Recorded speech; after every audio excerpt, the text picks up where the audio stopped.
What is up, family? I just be recording stuff for real. Do I look like a thug? I look like an astute thug. I don't have dreads. I got the tank top on. I love my tank tops. White. Got white ones, gray ones, black ones. My favorite one, probably the black ones. I think they look the best and they go with the style that I'm trying to acquire, trying to acclimate to, people grow up, you find your own style, you find your own flow, your individuality, that type of stuff. Low-key, this is just a yap vid, many people are gonna see this and they're gonna be like, dang, this guy might be a D1 yapper. Because usually I would say nobody's gonna see this, so I might as well do it anyway. But I'm just gonna be positive. I'm not trying to manifest or nothing, bro. I don't really believe in that sort of thing. You can self-manifest things, you can self beliefs about yourself can fulfill themselves. I know that firsthand, based off of the experiences that I've gone through, stuff that I've gone through. But just in terms of pure manifestation, I believe in God, that God can make all things happen and not just manifest things the universe. I'm gonna believe in the one that created the universe, not the creation, which is the universe. But I don't really know what the app about, bro. I'm not gonna lie.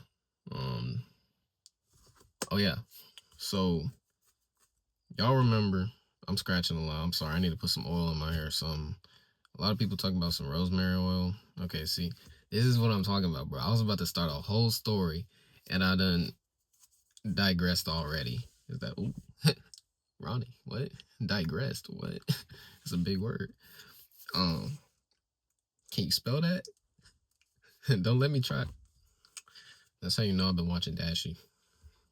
It's not even that big of a word, but a good amount of people don't know how to spell or how to use that in a sentence within the context of the discussion.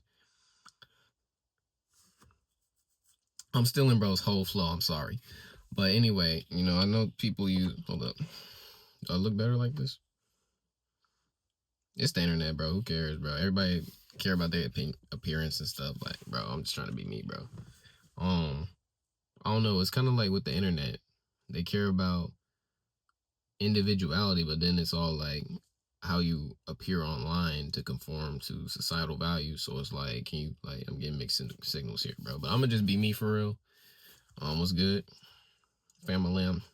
It's your boy up in the studio, as in my hot stuffy car. But like I said, I probably need some. I know people use rosemary oil. I use tea tree oil for the most part for my hair, but I don't think my hair is enough big and long enough to part to get it real good in my scalp. If y'all got some hair grow tips out there, bro, please put your boy on. Rosemary oil, probably need to get that. They say don't wash your hair too often. Maybe once a week type deal. And then shampoo it once every other week. Shampoo, conditioner, something like that. But anyway, back to the story, bro. 2017 was probably one of the most goated Christmases I've ever experienced in my life, bro.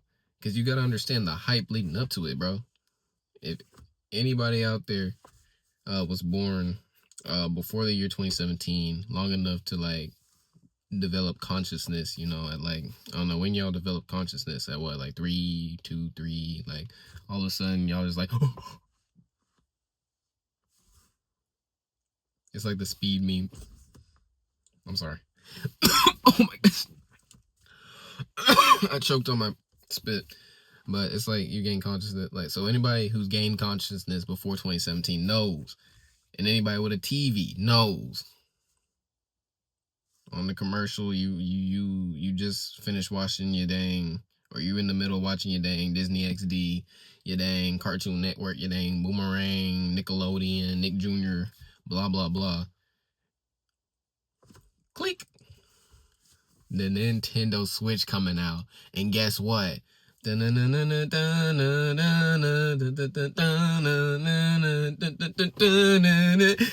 Mario Odyssey, y'all. That jump was magical. Magical? That's one letter off from Maginal. Let's calm it down. That joint was magical. That song, I hope that first part wasn't copyright, because you know I ain't with all that. I ain't trying to get copyright. But you saw the Switch commercial was one thing. The Super Mario Odyssey trailer commercial ad thing was another. You saw that junk on TV. You saw Mario throw that hat for the first time and capture a dang dinosaur. You like, this different. This hitting different. And I ain't talking about the barbecue joint. If you know, you know. But you know, you this is like in the midst of Mario Maker and stuff. Mario Maker, Nintendo was dropping banger after banger after banger. I don't know what they doing nowadays, but they dropping banger after banger after banger. I mean, Super Mario Maker was revolutionary. Don't get me wrong. And you know, you got Super Mario Kart. That's cool. Super Mario Bros. 2, 3, Super Mario 64 always gonna be a GOAT, you know, platformer. But open, for the most part, open world Super Mario game, like, you know, they had levels, but it wasn't like no Breath of the Wild. Now that's a different story. The Nintendo Switch was popping. I mean, you got Mario Odyssey, Breath of the Wild, Kirby Star Allies. They was on a roll. They were on a roll. I'm still in Dashy's whole flow right now. See, I was about to say it again. I get like 3 uses of that, bro. I ain't trying to steal nobody's flow, bro. But I'm just saying, they were flowing. They were on a streak, a hot streak. Banger after banger after banger. So you see, you know, Super Mario 64, Super Mario Maker Revolutionary, Super Mario Maker 2, like you can make your own levels and have people play them in that Super Mario style. Like games that give people, like, the players creative freedom and kind of make them the sort of devs for the game. You know, it's a good game. It's an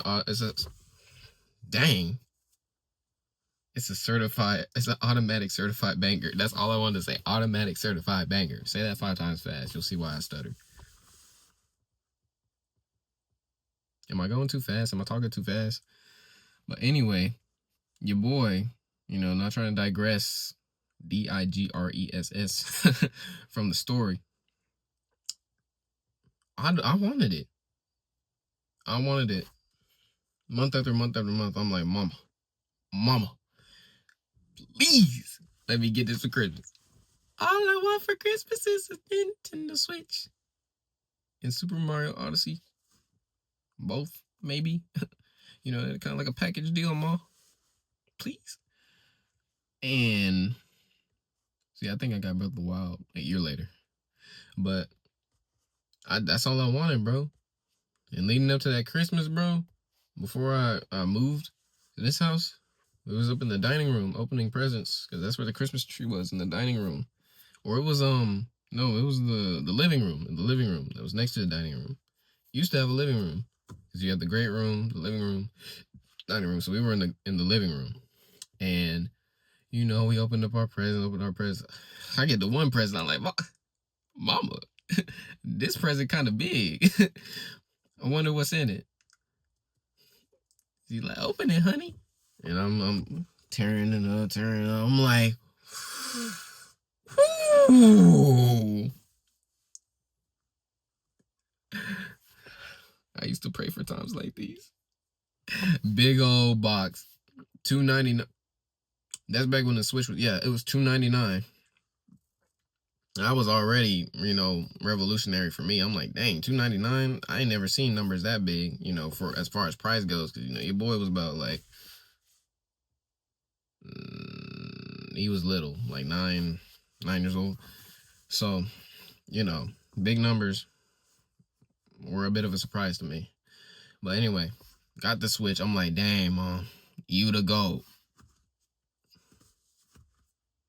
And then I opened up another, I think it was like something right next to the package, right next to the present. And I'm like, dang, this junk look awfully rectangular, kind of like it's holding something. It looks like a storage type of deal. Like it holds a certain video game your boy been wanting for the Switch. Because how you going to, well, How you gonna buy someone a console but then not have a game to go with it? Like, you gotta have a game to go with it. So I'm like, open up that.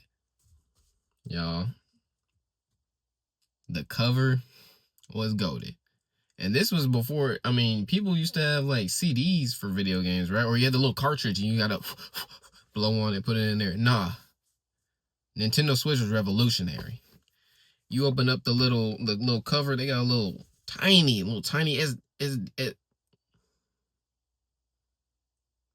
I need to slap myself? A little SD card that you insert in there. Little tiny thing. I'm like, man, this is different from all the other things, the big old cartridges and the CDs and all that. Like, this is tiny. Where you supposed to put this? So your boy got the Nintendo Switch and Super Mario Odyssey. Clap it up. Guess what I did? As soon as I got it, your boy got right into that dining room, sat in that chair. I think I had to charge it first. So while I was charging it, your boy unhooked it, figured out how to click. That was revolutionary. It could go on the TV, but you could also slide it out, and that junk was portable. Do you know how revolutionary that was as a gaming console? That's never been done before, probably. I don't know. History is weird, y'all. Like, it's like this person did this first, but no, it was actually this person who did this, like, in a third world country, like 500 years earlier, that invented this. You know what I'm saying? But as far as I knew, that was revolutionary. Let me open this up because I'm starting to get stuffy. But I'm just saying. So guess what your boy did? Boom. Tutorial. All right, we in the Cappy Kingdom or something. Okay. It's how you do this. Okay, you can jump. You can do a somersault. Your boy started learning the pro strats. Your boy started watching all the YouTubers. What's his name? DGR. All of them. How to do the pro strats. All the secret locations, like on the top of the little building in the underground of the Sand Kingdom. They had all the big stacks of coins and stuff. All the what is it? Jump, throw, dive, bounce off the cap, jump, throw, dive. Or you could do the little. I still don't know how you do the little wahoo. He squats in midair. He spins and he creates like a rainbow arc. He swung his body to the side. That's what I wanted to say. But he gets in the crouch position and he's like wahoo, and then he turned and then you can do a little FNAF 3 Foxy dive again. But either way. And then I moved on to the Cascade Kingdom. I'm like, dang, okay, so you throw your hat on the Odyssey, the ship, and that moves you to the next level. So now we're in the Cascade Kingdom. I'm like, ooh, it's kind of colorful. That's what I saw on the commercial. And I'm like, okay. Oh my gosh, that's a sleeping dinosaur. That is a whole dinosaur, cuz that joint was scared. That joint was scared. Now the dinosaur was kind of scary, especially in the Woodland Kingdom, when you went underground and you had to hide from the dinosaur. You were hiding behind the trees and you tried to capture him every now and again. That joint was scary. That's on some Jurassic Park type stuff. You know what I'm saying? But nah, I possessed the dinosaur for the first time. I was like, I feel powerful.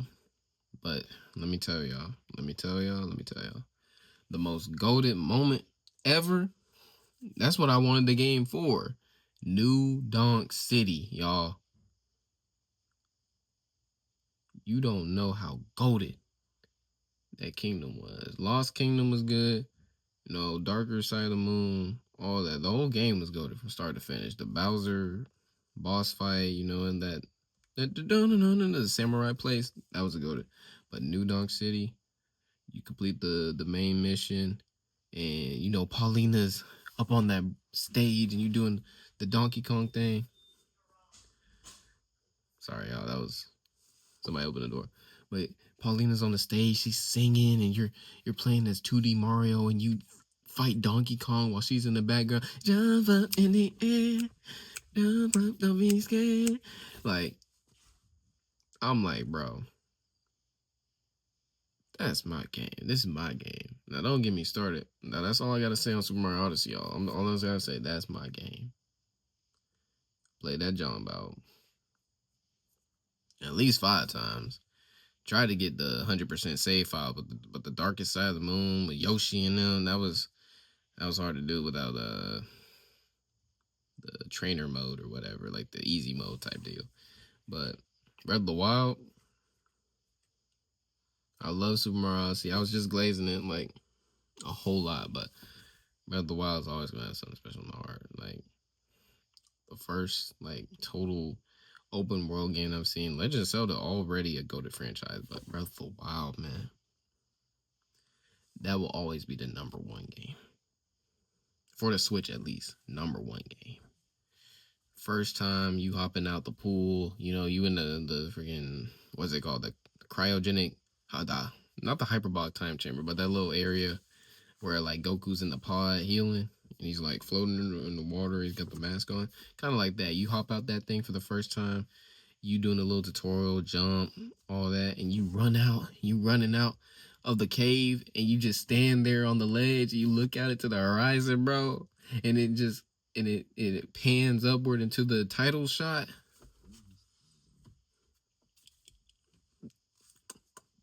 That's good eating right there. I'll tell you what, whoever forever produced that, directed that cinematic, hold up, cinematic shot, they put their foot into that one. They need something. They should have been paid out the wazoo. They should have gotten racks on racks on racks. Some, treat them like a king. And then, you learn all the mechanics, the fight mechanics. I love the flurry rush. The game had its flaws. It can get a little repetitive with the fighting system, but the flurry rushes were pretty cool. Like you backflip at the right time, and you get a boom boom boom boom boom boom boom boom boom 9-hit combo on them. That was pretty fire. Just like the only qualm I have with the game, pretty much the only flaw in it, was the final boss fight. Like that was, we don't talk about that. Like Calamity Ganon, and he turned into a pig at the end, and it was like the easiest boss fight ever. You just like shoot at the light arrow at his feet and his eyeball. That was unfathomably mid. I'm sorry, but just the free range, all the Korok seeds, getting the Master Sword, fighting the Banes, or not the Banes, but the Blights, the Blight Ganons, fighting the 4 champions. Just the characters, voice acting, quests, just everything, man. That was just the hours and hours and hours of gameplay, the PTSD we've all gotten from those darn Guardians, man. PTSD is crazy. Like the first time we ever saw a Guardian, and it was like they were the ruined Guardians, so they didn't have the octopus leg. So the first time you saw it, it was like, okay, they're already impossible. But then you see a real one, and that Jong, in the theme song, anybody hears that theme song, they automatically they looking around. They like something about to go down, and they hit you with that boom, boom, boom, boom, boom, pew. You messing up. You messing up, bro. But after a while, you get comfortable, but that's still like ingrained in Breath of the Wild players. Whenever they hear that theme song, and you hear the you like put the fear of God in you. But again, goated franchise. It has its flaws. I waited years for Tears of the Kingdom. That did not disappoint at all. And they did better with the boss fight. That was more goated. Everybody turned in like dragons and stuff. But either way, that's going to be all for my Yap Sesh. We're nearing the 20-minute mark. If you watched all of it, congratulations. Your attention span isn't fried. And I'm a decent speaker. So that brings me a lot of confidence and pleasure. Hey, y'all want to pray before we go? I mean, if you're into that, it's pretty cool. And you never know. Somebody might need prayer. Somebody might. I mean, I'm doing this because I care about you. You matter to me. You're not. How can I put this? The negative things that you think about yourself aren't true, bro. Like, you can say that you don't matter, or that God's too far from you, or something like that, man. Or I've sinned too much, or I've done too much, bro. Read the Bible. There's people that have done a million times worse than you, and God still used them, still forgave them, still brought them out of that hard time. So nothing's beyond God, bro. Like, to say something's beyond God, if something's beyond God, we're all cooked, because God is like the end all be all, the beginning and the end, the alpha, the omega. Nothing's above him, right? So if something's beyond God, that's literally impossible. So don't sell yourself short, bro. So let's go ahead and pray.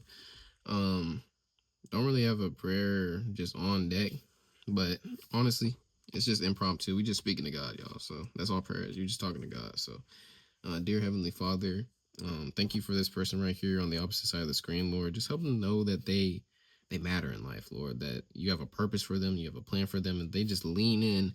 Start reading the Bible, start getting plugged into church. Just talk to someone, talk to a pastor, talk to just a real Christian, Lord. Just someone who is connected to you, Lord. They'll know that they matter, that they're an awesome individual, and they have the potential to be one of the greatest people in the world, Lord. But they can't do that without you, Lord. And Matthew 19:20 says that you can do all things, or that with man this is impossible, but with God all things are possible. So just help them to know that they're not too far gone, and that there's still hope and light at the end of the tunnel. Maybe a little cliche, Lord, but you are ultimately God, and you love us very much, and you even sent your own son to die for us. That is legit crazy. That you turned flesh, God in the flesh, died in your human nature because you loved us so much, and that we pleased you so much as people. So Lord, just help them know that they matter, they have a purpose, and that they are an awesome human being. It's in Jesus' mighty name I pray. Amen. All right, y'all. So I hope you enjoyed the Yap Sesh. More coming soon. This might be session number 1. Hope you have a wonderful night. God bless you. Jesus loves you. I love you. And have a great night. Bye.